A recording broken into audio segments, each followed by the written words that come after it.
le sujet, c'est un peu basé sur la connaissance.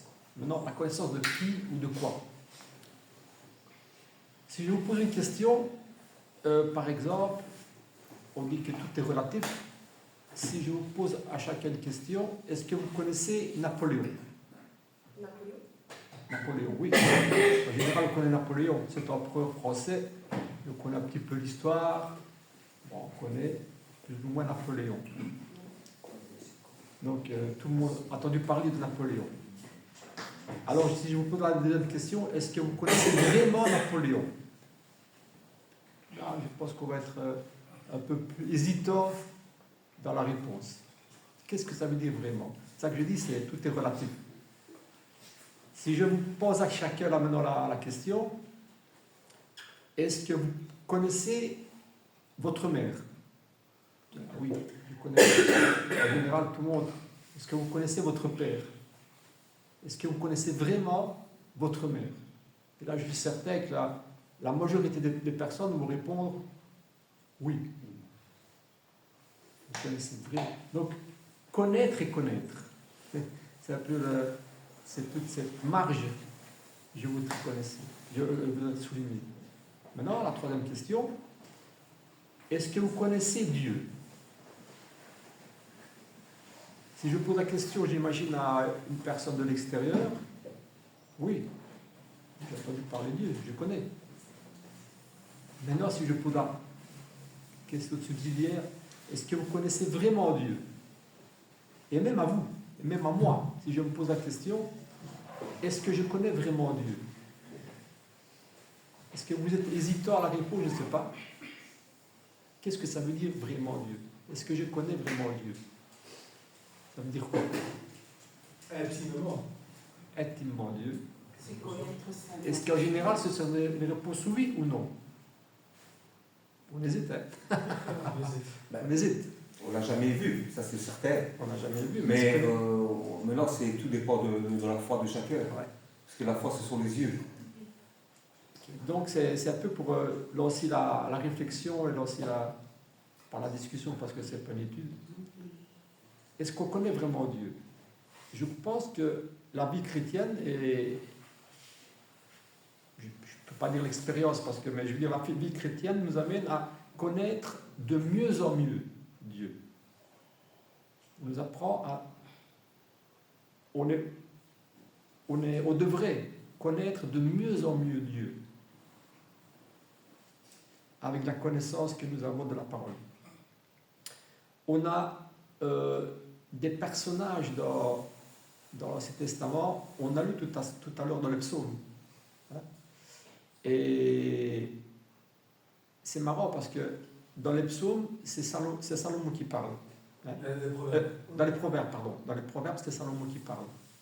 Mais déjà, hier, je lisais quelques passages dans les psaumes, et on voit par exemple son père. Alors là, c'est dans les psaumes qui parle. C'est père et fils. Et dans le psaume 119, je vais juste lire quelques versets. Hein. On voit ce désir, cette soif, ce besoin que David, malgré sa vie tumultueuse à certaines époques de sa vie, mais à un moment donné, dans un stade de sa vie, il avait besoin de mieux connaître Dieu. C'était vraiment un besoin, je veux dire, presque vital, de connaître Dieu. Et je ne vais même pas lire le verset, mais tout est basé sur est tiré du chapitre 119 de Psaume. Et il dit par exemple, « À toujours, ô Éternel, ta parole subsiste dans les cieux. De génération en génération, ta fidélité subsiste. Je n'oublierai jamais tes ordonnances, car c'est par elles que tu me rends la vie. » Donc déjà, il se reconnaît vraiment dépendant, vitalement parlant, hein, de Dieu. Et ici, bien sûr, il parle de cette vie, pas de la chair, mais encore une fois, il y avait des mystères à voile qui étaient à l'époque par rapport à ce que nous connaissons aujourd'hui, mais il s'en remet complètement à son Dieu Et il dit, voilà, ma vie dépend vraiment de toi, et je me remets à toi. Combien j'aime ta loi. Il a soif de connaître ce que son Dieu et son Père voulaient faire connaître, et la révélation qu'il donnait à ce moment-là. Elle est, cette loi, hein, elle est tout le jour l'objet de ma méditation. Tes commandements me rendent plus sage que mes ennemis, car je les ai toujours avec moi. Pas les ennemis, hein, les commandements de son Père. Ces commandements, il les a toujours avec lui. Et c'est vrai que ça nous rapporte un peu à moi, et parfois, est-ce qu'on recherche vraiment les commandements de Dieu, c'est-à-dire sa parole, comme quelque chose qui fait du bien, qui apaise et qui nous nourrit vraiment dans notre vie. Car tes préceptes sont l'objet de ma méditation. Méditation. Méditer la parole, et là je pensais même à la prière, la communication que nous devrions avoir, et d'une façon vraiment père et fils avec notre Dieu. Je ne m'écarte pas de tes lois, car c'est toi qui m'enseignes. Ta parole est une lampe à mes pieds et une lumière sur mon sentier.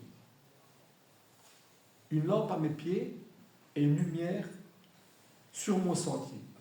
Ça veut dire que dans la vie de David ici, eh bien, il était à un point où la démarche de sa vie était éclairée par la loi de son Dieu, la loi du Père, la loi de Dieu. Et elle était une lumière sur mon sentier. Tes préceptes sont admirables. Aussi mon âme les observe. La révélation de tes paroles est claire, un peu similaire au verset qui précède. J'ouvre la bouche et je soupire, car je suis avide de tes commandements. Tourne vers moi ta face et aie pitié de moi, selon ta coutume, à l'égard de ceux qui aiment ton nom. Affermis mes pas dans ta parole et ne laisse aucune iniquité dominer sur moi. Ça, c'est des paroles qui sortent d'une personne qui vraiment recherche les commandements de Dieu, se soumettent aux commandements de Dieu et reconnaît que ces paroles donnent la paix, la vie et la sérénité. Ça, c'est vraiment beau à entendre. Vraiment. Et ces paroles-là, j'aimerais qu'elles soient les miennes aussi. J'aimerais qu'elles soient la nôtre aussi. Mais il y a un cheminement à faire pour arriver à ce stade-là. Et on peut en tirer que des bienfaits pour nous-mêmes et pour l'Église. J'ai écouté également la lecture qui a été faite par Giovanni dans les Proverbes. Et là, c'est plus David qui parle, c'est son fils, Salomon. Et Salomon aussi, il a dit, animé par cette sagesse qu'il a demandé à Dieu, il a écrit des paroles aussi qui font du bien. Et tu as lu au chapitre 3. Et là, c'est vrai qu'on a noté depuis longtemps que Salomon, il dit souvent mon fils, comme un père qui parle à son fils. Et finalement, c'est la plus belle image qu'on puisse donner. C'est la plus belle image qu'on peut donner. Parce que normalement, un père digne de ce nom, parce qu'il y a aussi des pères indignes de ce nom. Mais un père digne de ce nom ne peut donner que des beaux conseils à son fils. Il peut donner que des beaux conseils. Et il commence au verset 1 en disant « Mon fils, n'oublie pas mes enseignements. » Ici, c'est comme si Dieu parlait. Et j'aimerais relire, parce qu'il les a quand même lus, les versets 21 à 26. Donc, Proverbe chapitre 3, versets 21 à 26. C'est vraiment riche comme enseignement. Mon fils, que ces enseignements ne s'éloignent pas de tes yeux, car la sagesse et la réflexion, garde la sagesse et la réflexion. Elles seront la vie de ton âme et l'ornement de ton cou. Alors tu marcheras avec assurance dans ton chemin, et ton pied ne heurtera pas. Si tu te couches, tu seras sans crainte, et quand tu seras couché, ton sommeil sera doux. Ne redoute pas la terreur soudaine, ni une attaque de la part des méchants, car l'Éternel sera ton assurance, et il préservera ton pied de toute embûche. Hein? Ça fait penser à un enfant qui est encore protégé par ses parents, il est encore... et puis ici, papa est là, maman est là, et donc je suis en sécurité. C'est vraiment les paroles comme ça d'un enfant qui s'en remet, ou d'une personne ici qui s'en remet à son Père, à son Dieu, et qui est protégé des choses de la vie. Et pour ça, le Père dit, écoute ce que je te dis. Ici, c'est ce qu'il dit, mon fils, que ces enseignements que je te donne ne s'éloignent pas de tes yeux. Garde la sagesse et la réflexion, basée justement sur les enseignements que tu reçois de moi. Ça, c'est pour nous, hein, ça. C'est pour nous. Hein. Les enseignements que nous recevons, eh bien, il faut les méditer, il faut les apprendre, il faut les pratiquer pour que nous ayons cette paix et cette sérénité. Qu'elle ne s'éloigne pas de tes yeux. Ça me fait penser, il y a un verset qui dit priez constamment. Priez constamment. Et c'est un peu la même chose. Je vais donner une comparaison personnelle, c'est ça. Priez constamment. Est-ce que c'est le fait d'avoir baissé les yeux toute la journée et de prier à Dieu? Et quand je conduis, je n'ai pas intérêt à fermer les yeux. J'ai intérêt à garder les yeux ouverts. C'est pas ça que je crois qu'il veut dire. Prier sans cesse, c'est-à-dire garder la connexion, garder le Wi-Fi, comme on dit aujourd'hui pour les jeunes, garder la connexion avec Dieu à chaque moment de notre vie, à chaque moment de la journée, que ce soit dehors, que ce soit ici, que ce soit le soir, que ce soit la nuit, toujours avoir cette connexion et de prier sans cesse à Dieu. Et même si ce n'est pas par des paroles, c'est au moins d'avoir cette relation permanente. Essayez. Et lorsque j'ouvre les yeux, ou que je ferme les yeux, ou que je... Eh bien, toujours, tout est basé sur cette connexion que j'ai avec Dieu. Priez sans cesse. Bien sûr, il y a des moments où on a besoin de s'arrêter, comme Jésus l'a fait, que ce soit tôt avant l'aube, que ce soit lorsqu'il se retirait, pour avoir cette intimité et cette connexion plus forte avec son Père. Voilà, et nous aussi, on a besoin de ça. Mais prier sans cesse, c'est aussi un verset biblique. Parce qu'on ne doit jamais couper la relation avec Dieu. Voilà, j'ai prié, maintenant, j'oublie ce que Dieu m'a dit, les enseignements, et là, je risque d'agir autrement et de penser autrement, et de parler autrement. Ça veut dire ça. Et lorsque je vois ici,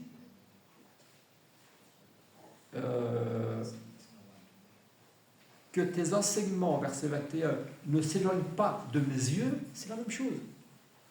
Ben moi, c'est ma réponse à moi.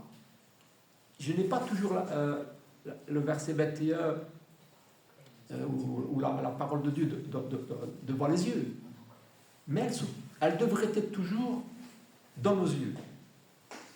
Elle ne devrait pas s'éloigner de nos yeux, dans le sens où, quand on parle, à chaque moment de notre vie, quand on parle, quand on réfléchit, quand on vit tout simplement, eh bien on voit ces paroles, ces enseignements. Et à un moment donné, il y a des passages clés comme ça qui vont sortir de nos yeux et qui vont rentrer dans notre cœur pour agir d'une manière conforme à la volonté de Dieu. C'est ça. Moi, c'est ma réponse personnelle. Moi, chacun on peut donner la sienne. Hein. Garde la sagesse et la réflexion. Ah oui, la réflexion et la sagesse viennent de la parole de Dieu. La sagesse de Dieu. Et pour agir selon la volonté de Dieu, on a besoin de connaître la sagesse et la réflexion, qui est basée sur la parole de Dieu. Pardon. Alors tu marcheras avec assurance. Et ici, il dit 2 fois le mot assurance. Alors tu marcheras avec assurance dans ton chemin. Chacun, on a notre chemin. Et si on veut marcher avec assurance, eh bien, on doit connaître la volonté de Dieu et la voir toujours dans les yeux, comme il dit ici. Et puis il dit au verset 26, « Car l'Éternel sera ton assurance. Il préservera ton pied de toute embûche. » Ah ben oui, des embûches, il y en aura, des embûches. Hein. Hier, il y a des moments où je regrette un peu le comportement que j'ai. J'ai des embûches. Et vous en avez aussi. Mais on peut trébucher, mais il faut essayer de ne pas tomber et ne pas se relever. C'est ça le truc. Parce que ne dites pas qu'on n'avait pas d'embûches. Tout le monde on a des embûches dans la vie. Mais il préservera ton pied de toute embûche, dans le sens où on peut risquer de tomber et ne pas se relever. Et lorsqu'on trébuche, eh bien, on peut se poser la question, pourquoi ? Et corriger un peu le chemin qu'on prend. Et puis cette belle image lorsqu'il dit « Tu te couches et tu seras sans crainte. Ton pied ne heurtera pas. Tu te couches et tu seras sans crainte. Et quand tu seras couché, le sommeil sera doux. » J'aime bien cette image-là. Bon, on peut avoir des problèmes au normal, ça c'est pas ce qu'il veut dire ici, bien sûr. Hein. Pour différentes raisons, voilà, on ne dort pas bien, parfois des périodes comme ça, etc., etc. Mais cette image, elle est là dans le sens où, lorsque on a un sommeil, un beau sommeil qui est empêché, parce que justement la paix n'est pas en nous, eh bien ça peut être corrigé par la recherche de la paix qui vient de Dieu. Et qu'est-ce que c'est beau lorsqu'on se couche et qu'on dort. Qu'est-ce que c'est bien. Parfois on dit, c'est énervant lorsqu'on se couche et puis on est fatigué, mais on ne sait pas dormir. Et les heures passent, il est 1h, 2h du matin, on aimerait bien dormir, on ne sait pas dormir, et puis lorsqu'on dort, le jour se lève. Enfin bon, il y a plein de situations comme ça dans la vie. Mais l'image qui est donnée ici, c'est lorsque le sommeil est empêché par un problème spirituel, on va dire, c'est-à-dire le rapport qu'on a avec Dieu par des problèmes de vie, enfin bon, qui sont causés par un manque de respect de la parole de Dieu, et bien ça peut être corrigé. On peut réfléchir à ça et essayer de rechercher justement ce que Dieu donne comme conseil pour avoir ce beau sommeil. Mais encore une fois, bon, c'est pas que parce qu'au normal on a des problèmes de paix avec Dieu, ça ne veut pas dire ça. Mais lorsque c'est empêché par un beau sommeil est empêché par une harmonie avec Dieu, par une bonne relation avec Dieu, là, ça concerne ces versets-là qu'il donne ici. Alors comment est-ce qu'on peut avoir justement cette bonne connaissance de Dieu? Bien sûr, c'est par sa parole, mais pas que. Si vous regardez,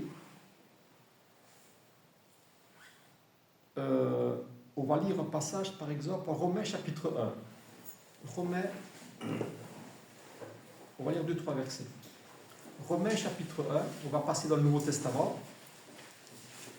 Pour dire que c'est un sujet qui concerne aussi bien qui est souligné pas seulement dans l'Ancien Testament, mais aussi dans le Nouveau.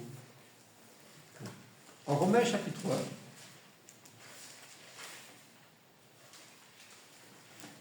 1, on va commencer par celui-là. On va lire dans le verset, on connaît bien sûr ces versets-là, par rapport à la connaissance de Dieu, la connaissance que nous avons de Dieu. Et Paul, il fait beaucoup mention de ce problème-là, mais il commence par dire quelque chose d'important. Au verset, Giovanni, lis un petit peu le verset 16 à 20. Romains chapitre 1, verset 16 à 20. On connaît très bien, on va le relire. Car je n'ai point honte de l'évangile, c'est une puissance de Dieu pour le salut de quiconque croit, du juif premièrement, puis du grec. Parce qu'en lui est révélée la justice de Dieu, par la foi, et pour la foi, selon qu'il est écrit, le juste vivra par la foi. La colère de Dieu se révèle du ciel contre toute impiété et toute injustice des hommes, qui retiennent injustement la vérité captive. Car ce qu'on peut connaître de Dieu est manifeste pour eux, Dieu leur ayant fait connaître. En effet, les perfections invisibles de Dieu, sa puissance éternelle et sa divinité se voient comme à l'œil depuis la création du monde, quand on la considère dans ses ouvrages. Quel rapport? On apprend à connaître Dieu. Moi, personnellement, bon, j'ai la chance d'habiter un petit peu à la campagne, on va dire. Et parfois, je me fais la réflexion, lorsque je vais promener tout ça, c'est quand même, la nature, la création, c'est comme une belle démonstration du désir, enfin, un beau départ pour apprendre et pour prendre contact avec Dieu. Ces belles choses qu'il a créées, que ce soit la nature, les animaux, que ce soit ce qui nous entoure, il faut être aveugle pour ne pas reconnaître en ça la création d'un être qui surpasse toute imagination, quoi. Et Paul, il est fâché contre ces personnes qui, malgré ces démonstrations de la nature, disent Dieu n'existe pas. Il est fâché. La colère de Dieu même se manifeste contre ces personnes-là. Parce que, dit-il, la vérité captive, car ce qu'on peut connaître de Dieu, donc il le dit, la connaissance, ce qu'on peut connaître de Dieu est manifeste pour eux. Dieu, le leur ayant fait connaître, en effet, les perfections invisibles de Dieu se manifestent par la création quand on les considère dans les ouvrages. Faut-il seulement ouvrir les yeux et être honnête avec soi-même. Malgré, je dis toujours, malgré l'avancement extraordinaire et la connaissance humaine de la science et tout ça, mais jamais on a été capable de créer un atome de vie. Jamais l'homme, je pense qu'il ne sera jamais capable de créer la vie. Même d'une plante. Ça. Je pense que ça n'a jamais été possible et ça ne sera jamais possible. Et pourtant, maintenant, on voit des choses extraordinaires et là, on dit, ça, c'est normal. C'est ça que Paul et Dieu est en colère contre ça. Donc, on peut déjà connaître Dieu. Ce premier pas, c'est d'ouvrir les yeux par ce qui nous entoure. Ensuite, on va lire un passage et là, c'est peut-être le plus important, un des plus importants. On connaît Dieu par quoi? Et par qui ou par qui? Il y a sa parole. Jean chapitre 1, versets 17 et 18. On va lire deux versets, et là c'est son fils qui parle. Tout à l'heure c'était David et Salomon. Maintenant on parle de Dieu et de son fils. C'est son fils qui va parler. C'est un peu la comparaison. Jean chapitre 1, les versets 17 à 18. 17 et 18, on pourrait lire beaucoup d'autres, mais on va se limiter à ça. Jean chapitre 1, verset... On va lire les versets... Oui, 16 évidemment, parce que la phrase est coupée là. 16 à 18. Et nous avons tous reçu de sa plénitude, et grâce pour grâce, car la loi a été donnée par Moïse. La grâce et la vérité sont venues par Jésus-Christ. Personne n'a jamais vu Dieu, c'est vrai, le Fils unique qui est dans le sein de Dieu, qui est dans le Père, pardon, oh là, le Fils unique qui est dans le sein du Père est celui qui l'a fait connaître. Donc c'est Jésus-Christ qui a fait connaître son Père. On n'a jamais vu Dieu. Mais Jésus-Christ, il a envoyé son Fils pour le faire connaître. Et c'est un verset que j'ai choisi parce qu'il résume finalement que la connaissance que nous pouvons avoir de Dieu, eh bien, il y a la nature, il y a la loi, il y a beaucoup de choses. Mais ce qui fait connaître le mieux Dieu, c'est Jésus-Christ. Peut-être c'est encore mieux dit en chapitre 14. Et là, on connaît un peu mieux peut-être le verset. Jean chapitre 14, versets 8 à 11. C'est beau verset. Voilà, oui, c'est ça. Parce que ça commence déjà au verset 7, lorsque, au lit, Jésus dit, « Si vous me connaissiez, vous connaîtriez aussi mon Père. Et dès maintenant, vous le connaissez et vous l'avez vu. » Alors il y a Philippe qui lui dit, « Seigneur, montre-nous le Père et cela nous suffit. » Et Jésus lui dit, « Il y a si longtemps que je suis avec toi, avec vous, et tu ne m'as pas connu. Philippe, celui qui m'a vu a vu le Père. Comment dis-tu, montre-nous le Père? Ne crois-tu pas que je suis dans le Père et que le Père est en moi? Les paroles que je vous dis, je ne les dis pas de moi-même. Et le Père qui demeure en moi, c'est lui qui fait les œuvres. Croyez-moi, je suis dans le Père et le Père est en moi. » La meilleure connaissance qu'on peut avoir du Père, c'est par Jésus-Christ. Par ce qu'il dit là. Montre-moi le Père, dit-il. Non. Eh bien, celui qui m'a vu a vu le Père. Non pas que ce n'est pas encore une fois la même personne. Mais les paroles que je vous dis, je ne les dis pas de moi-même. Mais je le dis parce que c'est le Père qui se fait connaître. Voilà. C'est le meilleur moyen de ne pas se tromper et de connaître. Et nous sommes amenés à connaître de mieux en mieux celui qui a envoyé son Fils pour nous sauver. Et voilà. Alors maintenant, je vous pose la question, est-ce qu'on connaît vraiment Dieu? Mais j'espère que oui. Mais on a appris quand même à ne pas dire « je le connais », donc non. On a amené à connaître de mieux en mieux. De mieux en mieux Dieu. Voilà, c'est une réflexion sur le sujet de la connaissance. On va arrêter là parce que...